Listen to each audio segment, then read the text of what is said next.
ঘটনা এক, মোহাম্মদবাজার ব্লকের আঙ্গারগড়িয়ায় মঙ্গলবার বীরভূম লোকসভা কেন্দ্রের বিজেপি প্রার্থী দেবতনু ভট্টাচার্যের সমর্থনে দেওয়াল লিখনে নামলেন দলের কর্মী ও সমর্থকেরা, যেখানে দেবতনু মনোনয়ন জমা দিয়েছেন গত বৃহস্পতিবার।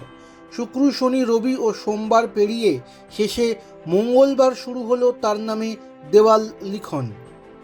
ঘটনা দুই, পাশাপাশি দুটি দেওয়ালে দলীয় প্রার্থীকে সমর্থন করে ভোট দেওয়ার ডাক, দুটিতেই পদ্মের প্রতীক আঁকা। দুটি দেওয়ালেই প্রার্থীর নামের পাশে লেখা বিজেপি প্রার্থী। ডান দিকে দেওয়ালে নাম রয়েছে দেবাশিস ধরের, বাদিকের দেওয়ালে দেবতনু ভট্টাচার্যের। সিউড়ি 1 ব্লকের করিদ্ধা পঞ্চায়েতের তেঁতুলতলা এলাকায় এমনই ছবি দেখা গেল।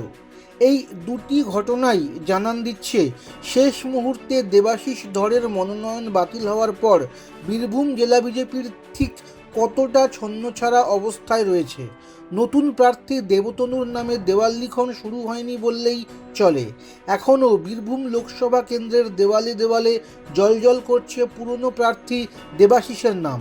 দেবাশিস আবার মনোনয়ন বাতিলের বিরুদ্ধে সুপ্রিম কোর্টের দ্বারস্থ। সে মামলার ফল কী হবে তা নিয়ে চর্চা চলছে। সব মিলিয়ে জেলার বিজেপি কর্মীরা বিভ্রান্ত। কী করবেন, কে চূড়ান্ত প্রার্থী বুঝতে পারছেন না তারা। এমন ঘটনায় ভোটাররাও বিভ্রান্ত হবেন বলে মনে করছে বিজেপির একাংশ।